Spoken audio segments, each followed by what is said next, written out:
COVID cases are declining around the state. Coming up, we take a look at the latest numbers in Arizona. And baseball is back. We take you to one of Arizona's spring training fields as players get ready for games to start. After 2 years, the Renaissance Festival is also back in Arizona. Later, we talk to vendors who are ready to welcome all of the lords and ladies.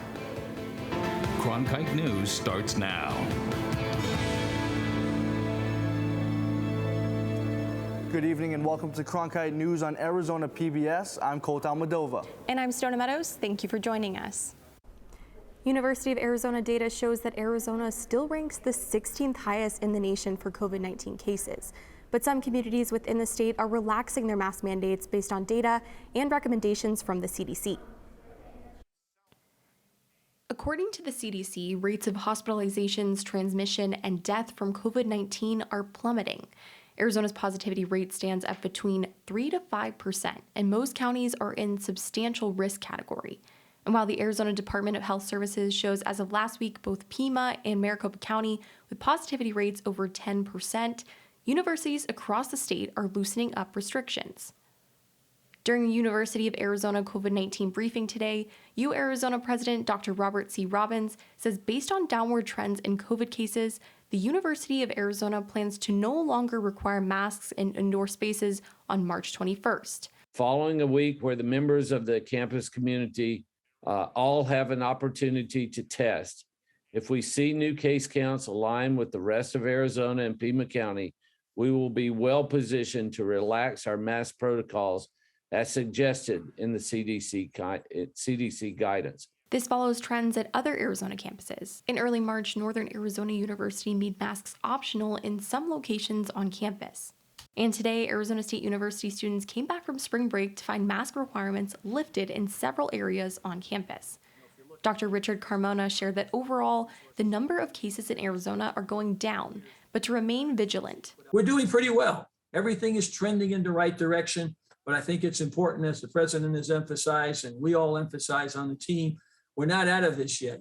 What we don't have a good measure on is the result of what I call COVID exhaustion. Doctors, nurses, technicians are tired.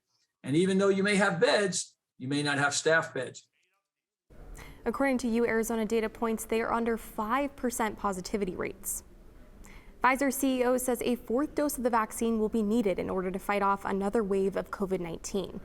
He says a fourth dose is necessary because protection after 3 doses is good at protecting against hospitalizations and deaths, but not great at preventing infections. The U.S. Food and Drug Administration has not yet authorized a fourth dose for adults, and it is unclear when they will. But Pfizer still says that the goal is to create a vaccine that will protect against all past and future variants of COVID-19. Pharmacies across Arizona are going to take part in the Biden administration's new Test to Treat program. The program consists of giving prescriptions of antiviral pills to patients who test positive for COVID-19. While testing will be available at the sites, it is not mandatory in order to receive the treatment. Patients will be able to bring in at-home test results and still receive a prescription. Later this month, a website showing all Test to Treat sites across the nation is expected to launch.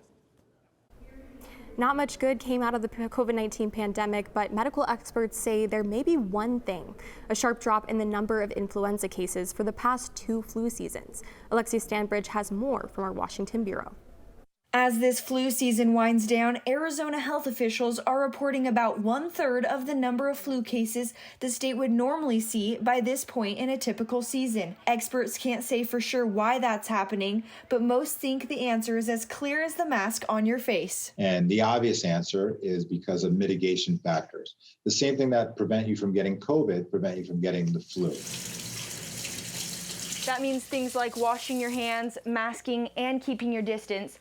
Things we've all been conditioned to in the past 2 years have helped with more than just COVID. We definitely know that wearing a face covering in public, a mask in public, really helps slow the spread of COVID-19, but it even works better on influenza. By late February, the Arizona Department of Health Services had recorded more than 6,000 confirmed flu cases in the state. That compares to the 16,000 cases that would have been reported by this point in a typical flu season, based on a 5-year average. It's been pretty much a good flu season from the aspect that not as many people have gotten the flu. The bad news is that flu cases are up over last season, but that's because the state recorded just 852 by the end of February last year. But if you compare it to last season, we're a lot higher than we were, but it was practically non-existent. And experts think there's another reason behind this year's uptick. People have let down their guard as pandemic fatigue sets in. I think people were in general a little stricter last year. And now we see a lot more things opening up. While it's been overlooked, experts say the flu should not be ignored. It still kills tens of thousands of Americans every year, according to the Center for Disease Control and Prevention. And while it's unlikely that Arizona will see another spike in flu cases this season, they say it will continue to be with us, like COVID. COVID-19 right now is getting the attention it deserves, okay? It's never going away. It's always going to be with us forever. Same way the flu is never going away. In Washington, Alexia Stambridge, Cronkite News. According to the latest numbers from the Arizona Department of Health Services, as of March 5th, there are nearly 6,600 confirmed cases of the flu in the state, about 40% of what's typical at this point in the flu season. A new study done by Car Insurance Comparison showed that Arizona made the top 10 in worst drivers in the country. Arizona ranked number 8, with the worst categories being careless driving and death rates. The 5 categories conducted in the study included drunk driving, speeding, failure to obey traffic laws, careless driving, and car accident death rate. New Mexico and Texas ranked number 1 and were tied for the worst drivers in the country. Prop 208, which would fund education spending through a tax on wealthy Arizonans, has been permanently blocked after a ruling from Maricopa County Superior Court. The voter-approved proposition aimed to hire more teachers and give them and other school support staff, like counselors and bus drivers, raises. It would have added a 3.5% surcharge on taxable incomes and over $250,000 for single filers. The judge wrote that the court was obligated to strike down Prop 208 after the Arizona Supreme Court found the proposition mostly unconstitutional last August. And while Prop 208 won't affect your taxes, a few other changes in Arizona will. After the break, we will tell you what you need to know before the deadline to file your taxes. And also a holiday for those with big brains and big appetites. Next.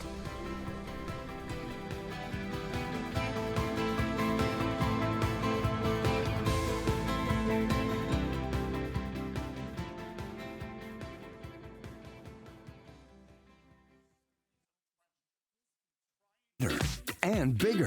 This is wonderful. Over the next year, Passport is adding new shows and doubling the number of episodes for you to stream. They give us all that they've got. From your favorite cooking and travel series. Even the stairs are breathtaking. To history specials and award-winning documentaries. Better and bigger. That really is the fun part. Stream on any device with Passport on the PBS Video app.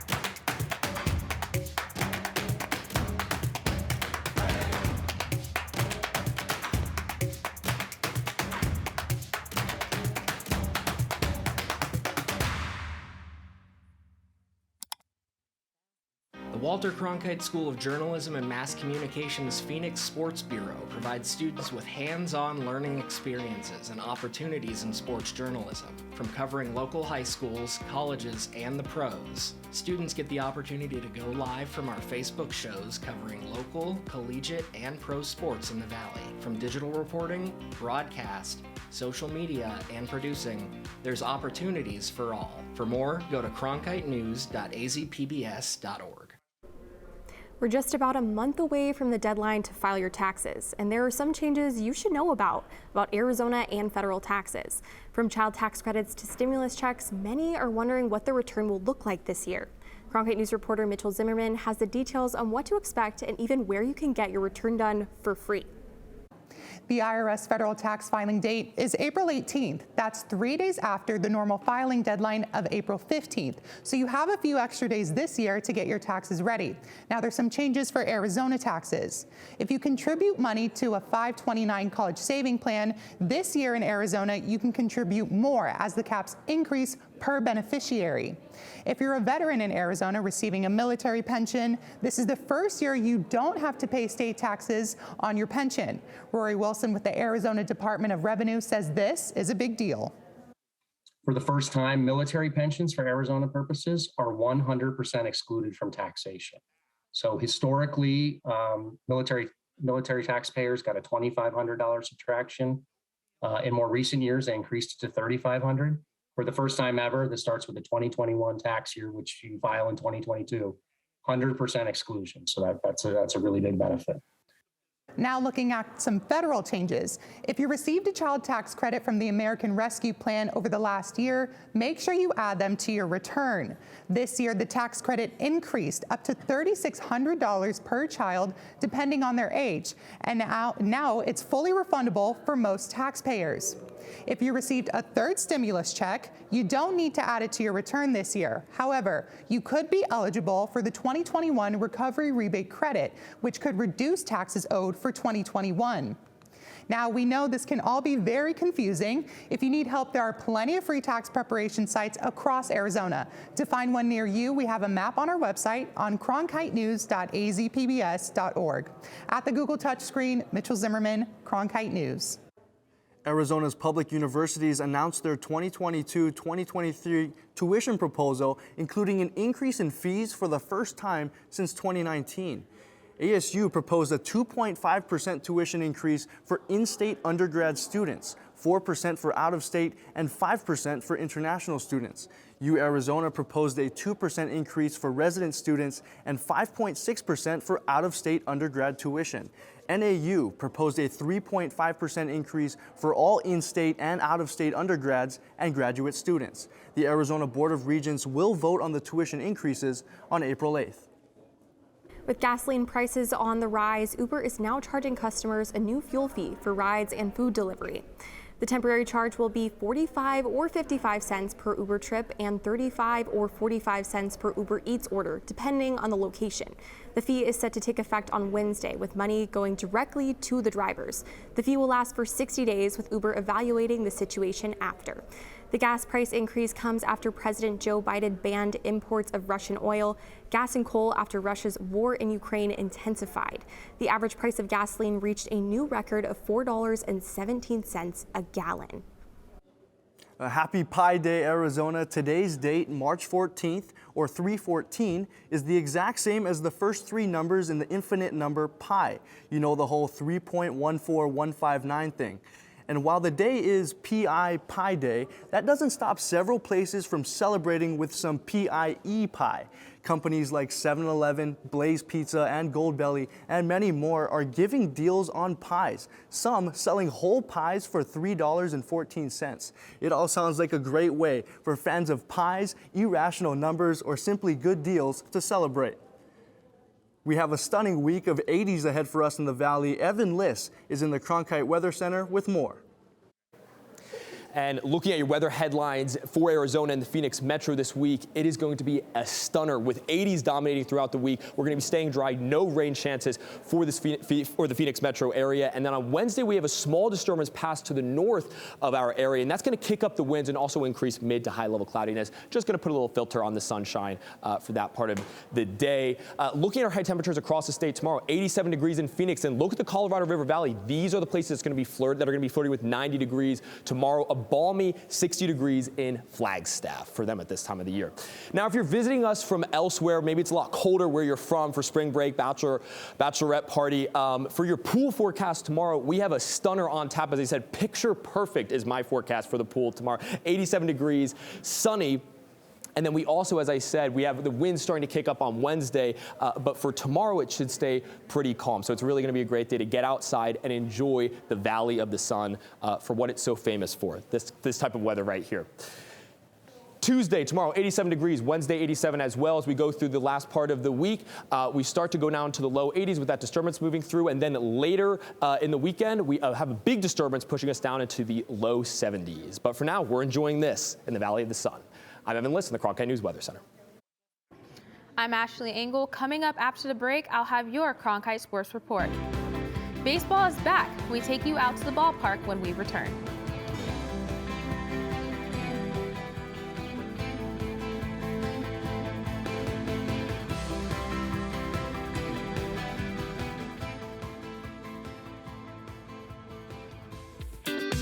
Your favorite member benefit is getting better and bigger.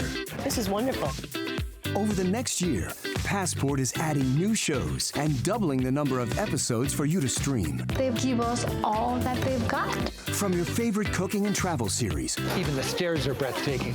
to history specials and award-winning documentaries, better and bigger. That really is the fun part. Stream on any device with Passport on the PBS Video app.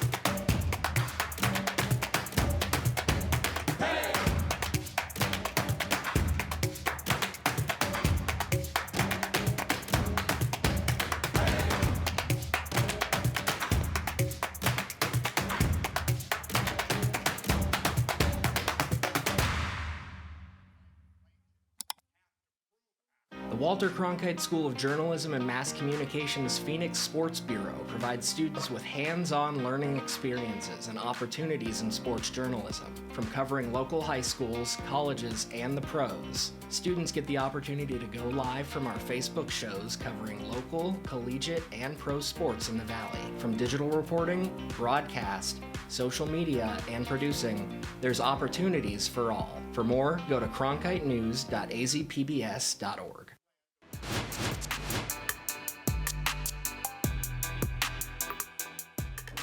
Welcome back to Cronkite News. I'm Ashley Engel with your Cronkite Sports Report.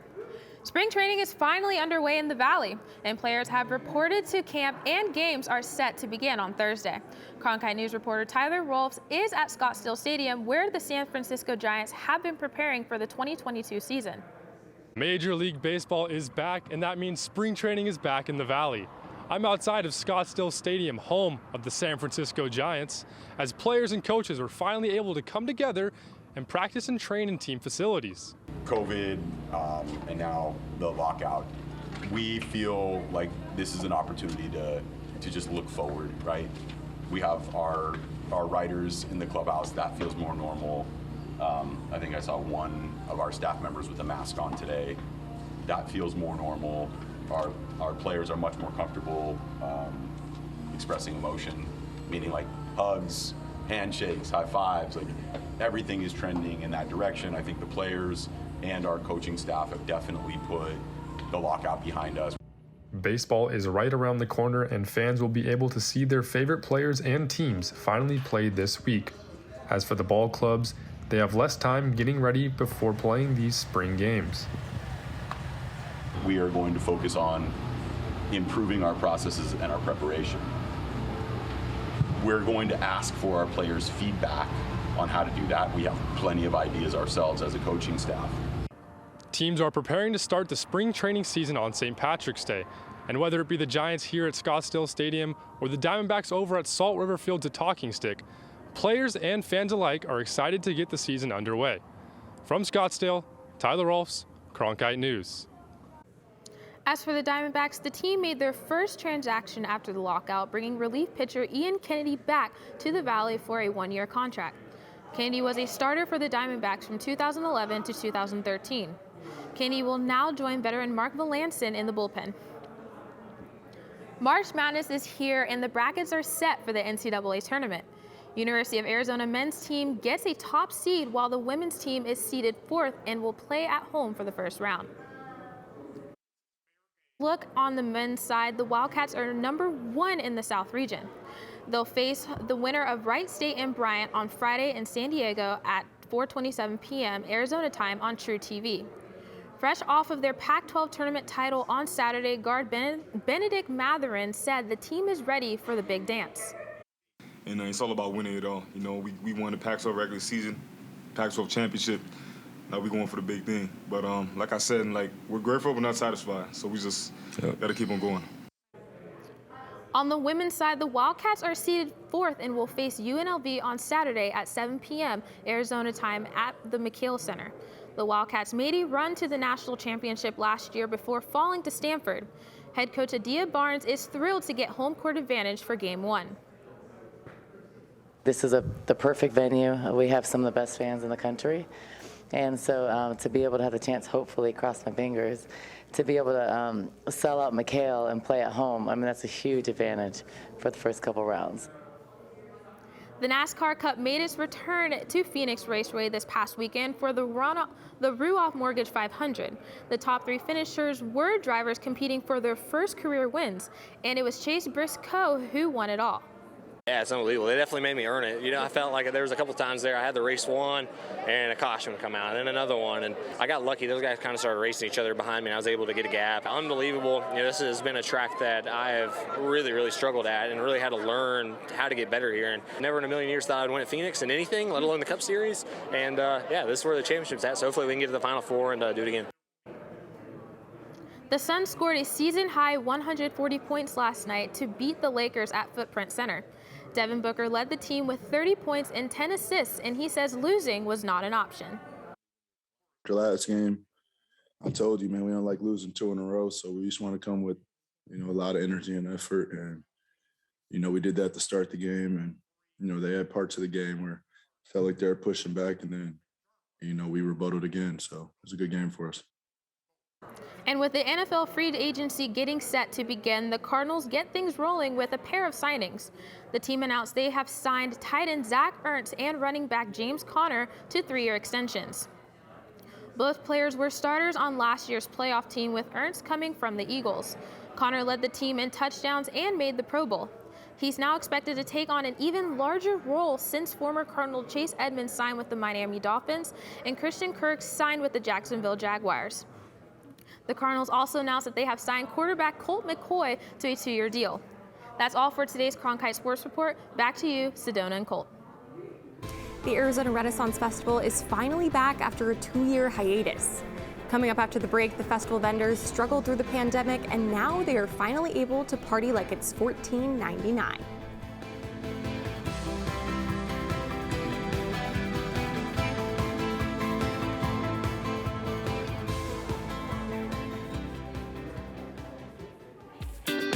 Your favorite member benefit is getting better and bigger. This is wonderful. Over the next year, Passport is adding new shows and doubling the number of episodes for you to stream. They give us all that they've got. From your favorite cooking and travel series. Even the stairs are breathtaking. To history specials and award-winning documentaries. Better and bigger. That really is the fun part. Stream on any device with Passport on the PBS Video app.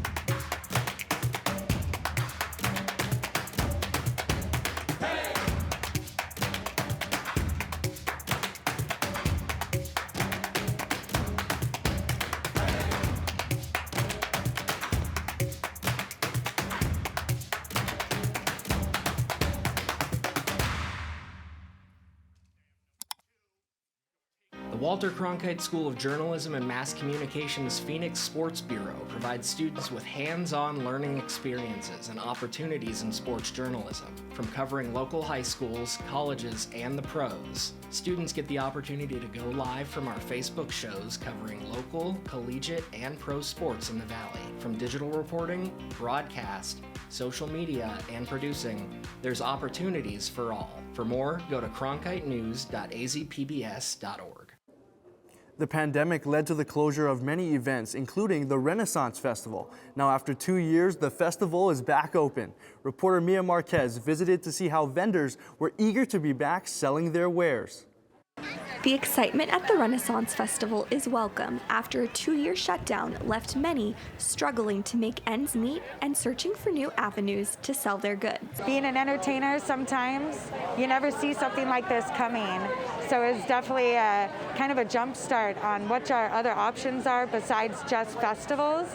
Berg says many vendors tried to switch to online sales, but the change was not easy. I found that on online sales, I have to do a lot more work for each individual item I have to sell, because I have to, sell it online, write the listing, do the shipping, and it was not as good.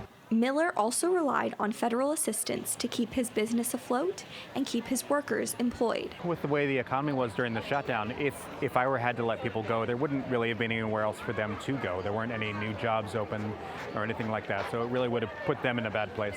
Berg, like many, travels year-round with the Renaissance Festival circuit, moving from town to town. The pandemic not only left them without a livelihood, but also without a home. The Renaissance provides a living space for those of us who do this full time. So I really don't have a permanent residence anywhere.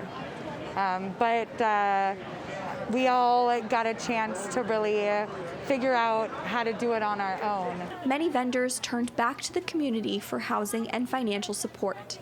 Now that the circuit has reopened again, Berg says it's the patrons who make this lifestyle possible. If it weren't for the people who come here, I wouldn't be able to live this life the way that I do. So it's all a big circle of giving and taking and exchanging those energies to just bring joy and love to people.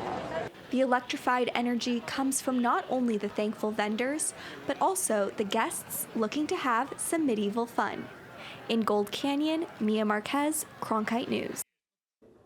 The Arizona Renaissance Festival ends in April when the temperatures spike. Many vendors will travel to cooler states like California and Georgia for the summer months. That's it for Cronkite News tonight. Thanks for joining us. For top Arizona stories anytime, go to cronkitenews.azpbs.org.